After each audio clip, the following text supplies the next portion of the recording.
abundance, I still very much welcome finances. I think it's great. I think it brings you freedom that you don't have when you don't have money. And for those listening, I would say embrace and make friends with money, and try to watch your language around money is the root of all evil. Only bad people have money. Just watch yourself, hear yourself say these, and correct that, because trust me, there's nothing better than having money, okay? There's a few things. Access that it there's a affords few you. things Yes. that I can think of. Yes. But, having that finances, like, it's fine. I promise you. And Yeah. there's so much, and this is where your word abundance comes in. There's so much to go around that Yes. if we all had it, nobody would miss it. So don't think just because this person has it that you can't.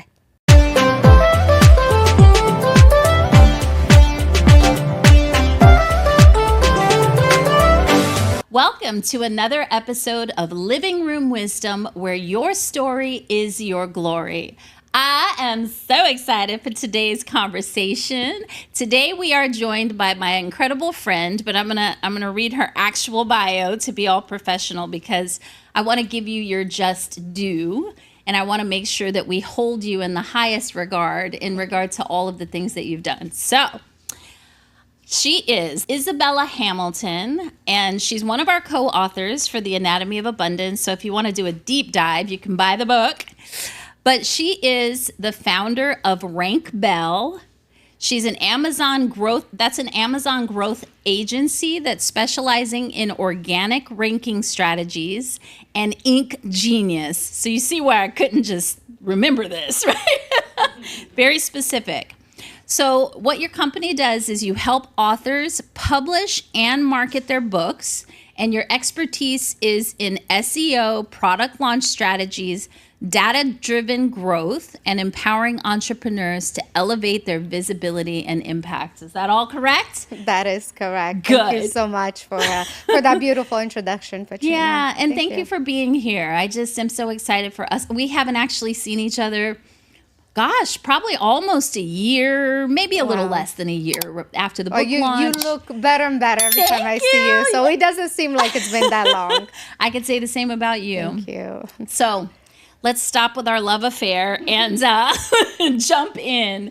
So first off, let's talk about how we met, because I think that our associations and the people we surround ourselves with is so important when it comes to growing and becoming successful, whatever that success means to you. For me, my community is definitely a huge part of success. So tell everybody a little bit about how we got connected and how our relationship has evolved. I love that question, because you're right. We do come across hundreds of people. Yeah. And if you're in a business such as like the one we're in, maybe thousands of people, and then amongst all these thousands of people, there's a few that you really connect and bond with. And I believe this is what happened when we met. And I believe, and you can correct me if I'm wrong, it was a while, but we met at an event or a mastermind of something like this, right? And we were introduced by different people, actually. And I remember seeing you and I was like, wow, this woman holds so much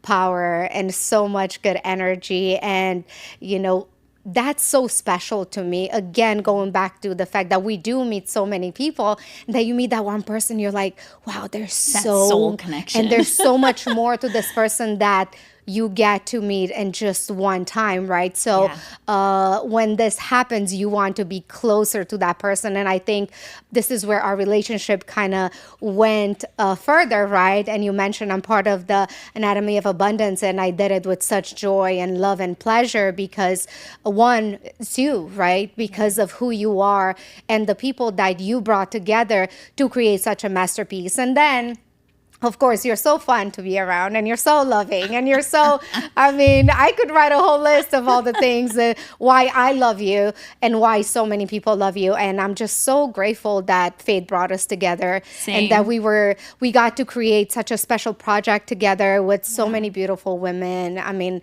I still remember like it was yesterday, and I truly feel honored that I was invited to be part of this masterpiece. And it was Izabela was a last minute addition. Actually, I had set out to have 12 authors in the book. And by the time we kind of met and dropped in, I was at 14. And oh no, I was at 13. And so it was yourself and it was Priscilla that were kind of last minute additions, because I just couldn't imagine creating this project and not having you both be a part of it. Wow. Yes. And so as you were talking about the fun, Yes. I was having a flashback to us in LA at the what is it? We were in a parking lot. Oh my We God. were in a parking lot dancing. We had a whole video shoot. You can probably find it on my Instagram, because it was one of those good ones. And it was just one of those moments you will never We went to a charity forget. event and we're looking all fabulous and we're like hanging out in the parking lot in her G-Wagon and the lights are on and it's dark outside, and all of a sudden it just turned into a full-fledged like video shoot. We had so much fun. So much fun. I think we should do that again sometime. Totally. I feel like we don't get to spend enough time together. Well, this year You know? has been A doozy. yeah, it's been a lot, but Yes. I'm sure we'll get to talk about that. Yeah. But I'm glad that, we got to do this Reconnect. right now. And I love that. And it's important to take time out of our busy lives to connect with those who are truly special to us. It's divine timing. I disappeared for like 11 months where I just wanted to be with myself and the beach and my family. And so here we are. So I really want to dive into your story because it's so powerful. So Izabela talks about her story in the book, but I want you to just take us on this journey of being this, ambitious little girl in Romania, and how you have fast forward created a tremendous amount of success by society's terms, but also soul success. Oh, so good. Thank you for that. Wow. Even though, I say this story quite a lot, like I just got chills just thinking about it, because the person that I am still yet becoming, and it's not even a finished product yet, has taken such an interesting and complex journey throughout my life. So I came to US as an au pair. For those that don't know that term, it's a nanny. And honestly, I would have came with any program. I would have come with anything. I was so attracted to coming to America that I literally would have done anything. And now looking back, I'm like, wow, the future me was sending such strong signals to my little me that I had no other option but to say yes. And Patrina, I was sleeping in the same room with my sister, the same room with my brother. I had never left my family, not for anything longer than a day or two, right? Wow. So just to give you that idea of what was it that was so strong within me that allowed me to leave not only my family, but my country, my continent, my friends, my little boyfriend I had at the time. And it was just this, again, something outside of me that was so much stronger than my 20-year-old self, that there was no other way that I wasn't going to make it. So every night I would go to sleep and I would picture, and what I know now to be a visualization exercise, I had no idea what that was at that time.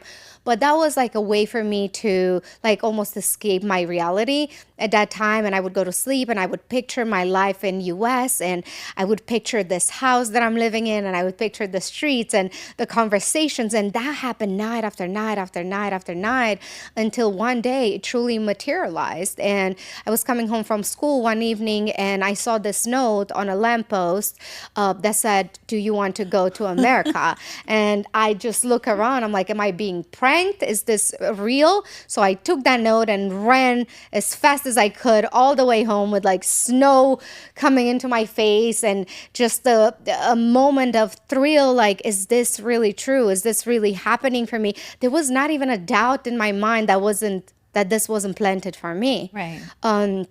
And just to give, a background, like the city that I come from, Romania, it's so small that the chances of that even happening like are It's almost like are, magic. Like it was sent like there magic. specifically for It you. was like magic. And so I get home and I called that number, and it's an agency a city away, so it wasn't even in my city. And I tell my dad, I'm like, my dream is coming true and we need to go there. And he arranges to go there. We get there, and the bummer is, it cost $1,000 to join this program. And $1,000 20 plus years ago was about a full year's salary in Romania. So there was no way that we would have that. I mean, everybody was poor around me. It wasn't just our family that was poor. Everybody. It was the norm. But again, fate would have it that I really had to be there. So my dad had to go and borrow this money and support me in my journey. And literally 2 months later, I'm on a plane. I have never been on the plane before, and I'm crying and I'm thinking, and I just know, Patrina, I just know that I don't know when I'll see my family again. Mm-hmm. Because I knew once I get there, I'm not coming back without that citizenship. Yeah. And I finished the program and I stayed in U.S. and then, things unfolded from there. But every single step that I took has made me into the person that I am. And being in U.S., at such a young age, I had no English. I had $100 to my name. I really had to become a newborn baby and also try to release all the baggage that I have coming from a communist country. So not only am I into a new place, but I come with all these notions of who I should be and what I should do. I mean, when I tell you that you would look me in the eyes and I would look down, you wouldn't believe the person that Different I was culture. then. Completely different, right? So the first lesson that I had to learn being in a country is how to say no. I didn't know how to say no to a request that I didn't want to do. Yeah. So I really had to start my life over from the beginning. And I'm glad I did, because now I look at both lives and I'm like, oh my God, I've learned so much in both. And how old were you when you came over? I was 20, turning 21. So you were 20, turning 21, never been on a plane. Correct. Coming out to America for the first time by yourself. Correct. So from what I'm hearing from the story, and it's actually, by the way, so fun, because obviously I've read it in the book, the story, but to hear you tell it is like even more fun. But what I'm hearing is you were experiencing a death and a rebirth all at the same time. That's a great way to put it. Yes. Incredible Talk about way living to in the put it. duality. You were in the duality. Oh my God, yeah. When you say it like that, and I mean, I have so many stories, but I'll give you a cute, funny one. So about not being on the plane before. So my first location was Lincoln, Massachusetts. When I said my first no, that broke the whole relationship with that family. I was given the option of going back to Romania, which I strongly wanted to at that moment. I was like, everything I wanted, because I've been this country now for 3-4 months. I miss my family.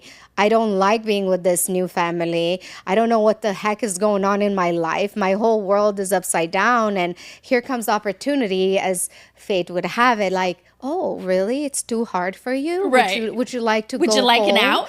And I'm like, and I'm looking at this decision, and every fiber of my being is like, just go home. It's going to be so easy. You're going to go and be in your nice, comfy bed and with your parents who cook for you, and you have a good life. Like, yeah, it's not great, but it's good. It's familiar. It's familiar. Yeah. And I had to say no to that, even though, it was presented to me, and I'm like, I didn't come this far to only come this far. So when I said that, when I made that decision, then again, of course, the universe conspires with you to create a much better version of reality than you could ever imagine. So I was sent to San Diego. And this is where the funny story comes in. So this is my second time on the plane.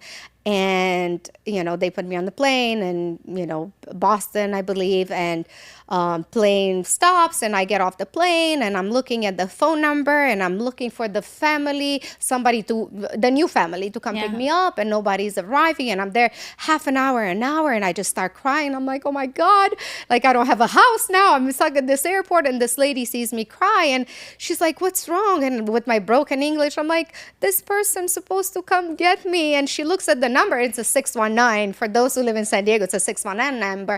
And the lady's like, darling, you are not in San Diego. I almost die on the spot. I'm like, what?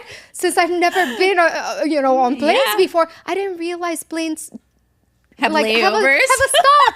And I'm just like crying, like, how am I going to buy a flight? Like, I don't have money for a ticket.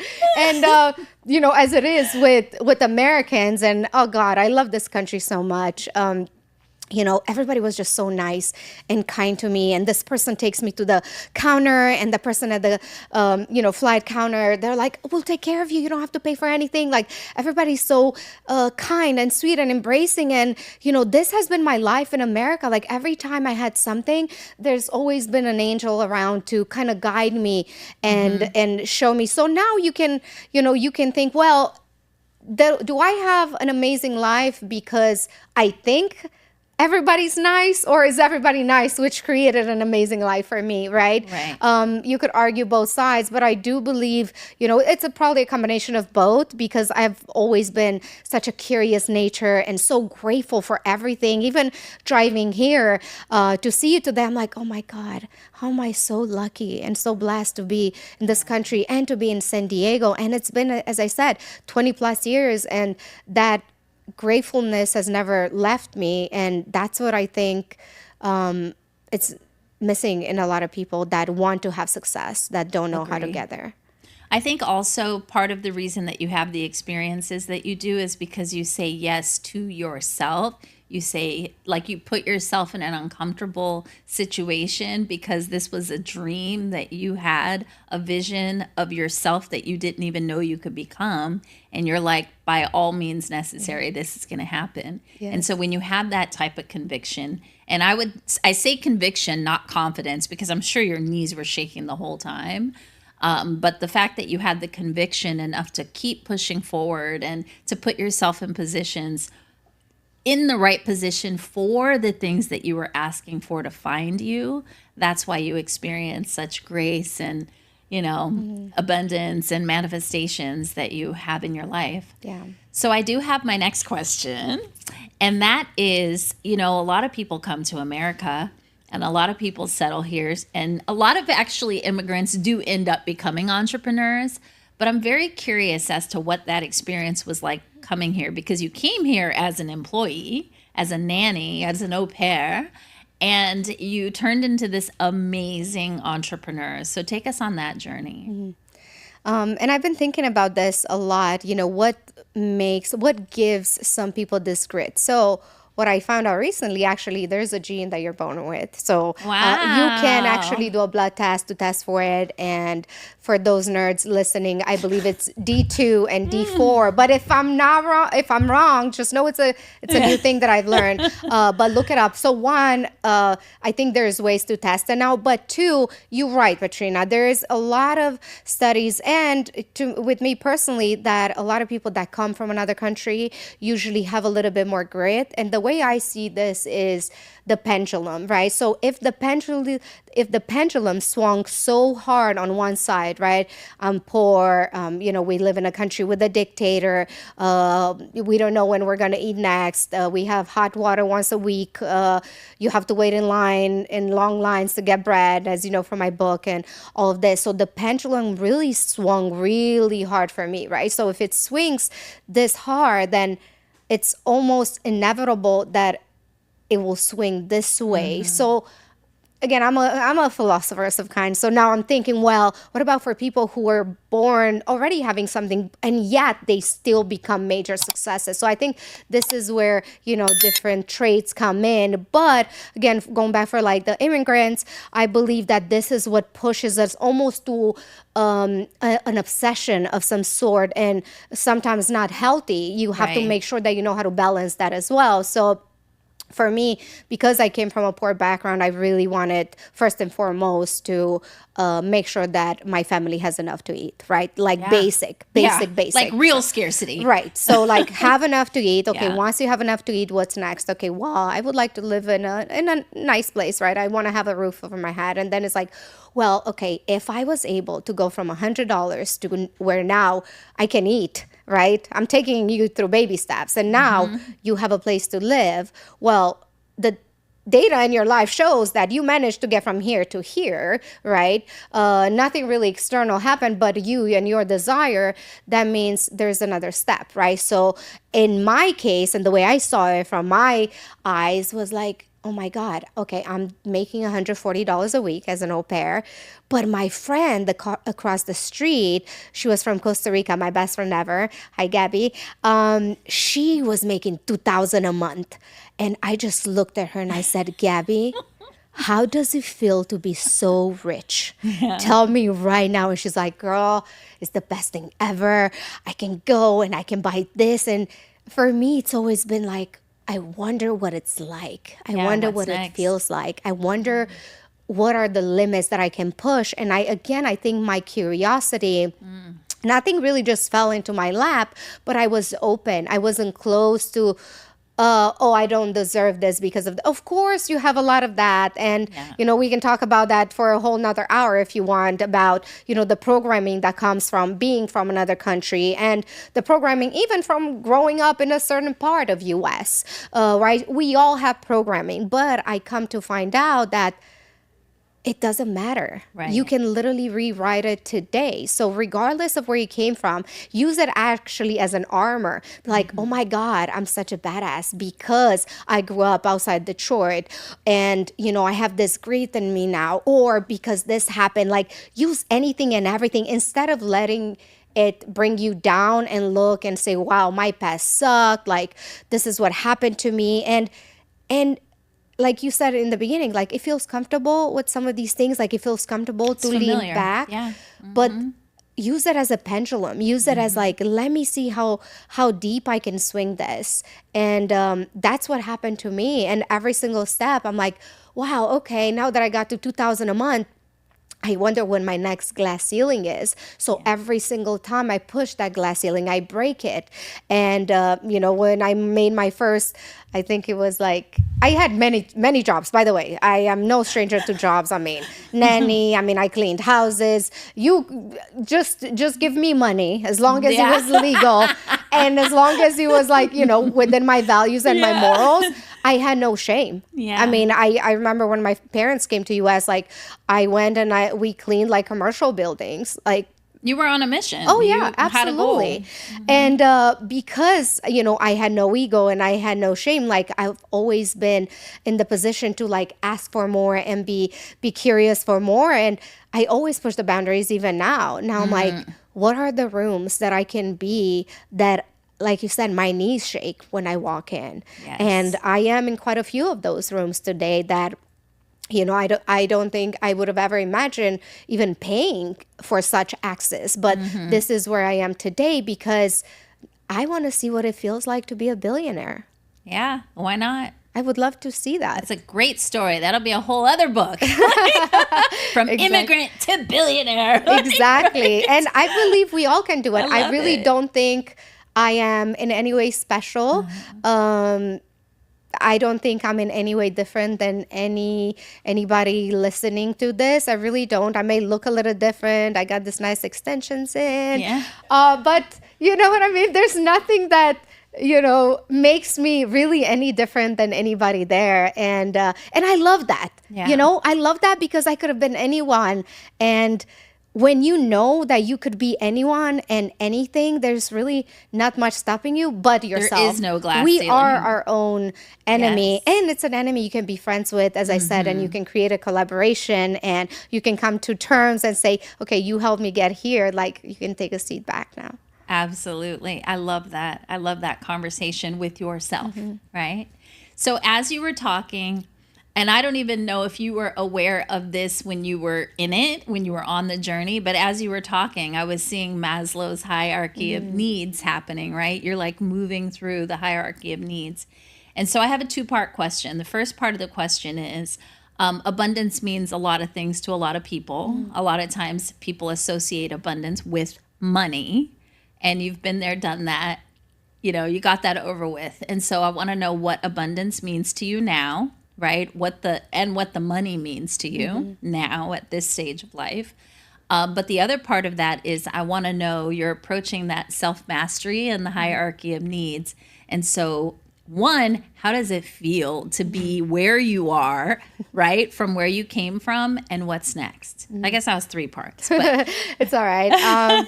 You know, it never stops being scary, Patrina. It never stops being scary, and every level has a new devil, right? Because somebody making $140 a week like I was could look at somebody like me and say, "Oh my gosh, you already made it," right? But there's things that I deal with right now that I'm super overwhelmed, and maybe even more overwhelmed than I had at $140. So don't think just because you're moving up in levels that somehow this ever stops. And you don't actually ever want it to stop, because each level comes with this beautiful lessons.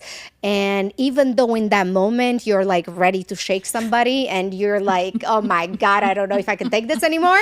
Once you're able to step out of it, you're like, oh my God, this just actually taught me something so valuable. So even though we say, oh my God, I just wish I had the billion and not have to do anything and just be on the beach all day, we say that because we're just so tired right now. But we are human beings who are, programmed to develop and self-develop. So abundance to me right now, it just means abundance of freedom, of time, of love, of wealth in more than just one way. As I said, I'm very ambitious, so I have my $1 billion on my on my vision board. And will I achieve it in this lifetime? I don't know. And honestly, it's not that important. I'm not tying myself to that. Like, oh my God, if it doesn't happen, I'm going to hide from the world. And I speak this very loudly all the time. And, I could be embarrassed and say, oh my God, I'm not going to say it because what if it doesn't happen? Because who knows? I mean, the chances are quite slim based on facts. But I'm not going to lose the hope. So I have healed my relationship with money throughout my life. As I said, grew up very poor, and I could have stayed in that poor mindset of, well, who am I? I didn't go to college. I didn't have any type of knowledge in that sense of that will carry me up that ladder of success that America is known for. So there was not really any reason why I should be climbing, but yet I've been able to create what I've been able to create based on just who I am, which is actually the reason why I left Romania, because I felt like I couldn't become who I wanted to become based on who I am. And this country allowed me that. So abundance, I still very much welcome finances. I think it's great. I think it brings you freedom that you don't have when you don't have money. And for those listening, I would say embrace and make friends with money, and try to watch your language around money is the root of all evil. Only bad people have money. Just watch yourself, hear yourself say these, and correct that, because trust me, there's nothing better than having money, okay? There's a few things. Access that there's a few things yes. that I can think of. Yes. But, having that finances, like, it's fine. I promise you. And there's so much, and this is where your word abundance comes in. There's so much to go around that if we all had it, nobody would miss it. So don't think just because this person has it that you can have it. And as far as my self-development, as I said, that's a scary question, Patrina, because I don't feel like I'm there yet. And I do battle with myself and with my internal dialogue. And again, I don't think that will ever change. Even gurus that have come and passed, and they still carry this human trait, right? Because we're here to be humans.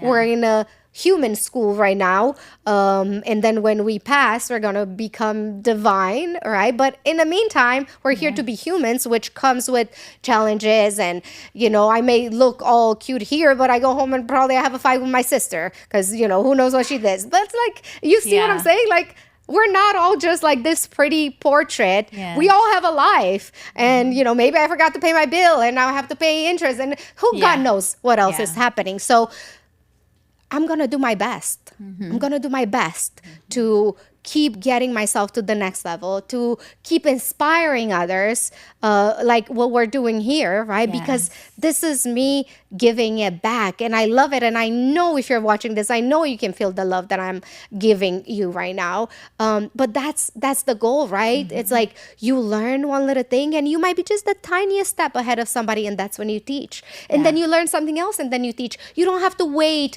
till you know so much to teach. You can teach right now. Exactly. And I think that will be my next step in my evolution of how do I get to inspire even more people to even dare to have a dream like the one that I have. I love that you said that too, because right now I'm enrolling authors for the second book, Anatomy of Abundance, the evolution. Highly recommended, by the way. Yeah. It's a transformational experience within itself. But the new title is The Evolution of Women Who Refuse to Settle. And so for all the people out there who have a story in their belly that they want to tell, but may not be completely over the hump, right? They're not on the other side of whatever the challenge that they're experiencing. You're in the becoming. And that in the becoming piece is my last question to you, is how do you handle it as someone who's now very public and out there, and you're in your business and you're having to show up, whether you're comfortable showing up or not? How do you handle it when you're in the becoming and you still have to show up as this pretty little beautiful put together Izabela? What a great question. You show up regardless. You do it anyway. You do it despite, because your mind is programmed, again, by culture, by society, by family, by you, by anything and everything, and every single signal from the outside. And social media will tell you that you cannot. And they have their role too. Because again, if it was easy, then you wouldn't be able to enjoy it. So knowing this, you can't unknow this, right? We may have a bad day, maybe, you're PMSing or something, like don't listen to your thoughts, basically. Just say, okay, I hear you. Thank you, old self. And also, again, be friends with yourself. Be loving towards yourself, because this person that's telling you these things in your head, oh, don't show up, don't go there, don't take the risk, is somebody who's trying to protect you. So instead of you creating a conflict and drama with your ego or your own self, just say, I love you so much. I know you're trying to protect me, and you have protected me so far, but I am here to protect you now. Let's give it a chance. Let's give it a try, because if you don't try, you will never really understand and get to that point where you can fully become who you're meant to become. And I know every single one of you, you are here for a specific reason. And unless you go out there to try it, you will never find it. And then at the end of your days, you're going to be regretting the fact that you never tried, not for the failures that you have failed. So just keep doing it. Yes, I love it. And I'm glad that you also shared how you navigate it, like almost like the tool you use to get through it. I know for myself, when I'm stepping into a situation that I feel like I haven't fully grown into yet, I just have to pause and be like, okay, divine, take the wheel, work through me. It's not me, it's you. So just work through me. And then I just have to let go. And it always works out. So thank you so much for being here today, Izabela. I'm so glad that we had an opportunity to reconnect, to drop in, to share with all of the listeners your journey. It's so inspiring. Thank you. And I just can't wait to continue witnessing your rise. Thank you so much. I love being here, and I'm sending all of you so much love. And I hope to see you in this chair, be part of the book and support Patrina. And just keep following us. And I want to hear from you. I want to see you inspire not only yourself, but the future generation. So I'm sending everyone so much love.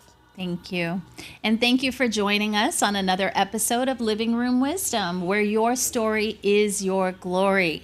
Follow us on Instagram, Patrina Wisdom and Living Room Wisdom Podcast, as well as Izabela Hamilton. And we'll see you next week right here, same time, same place at Living Room Wisdom.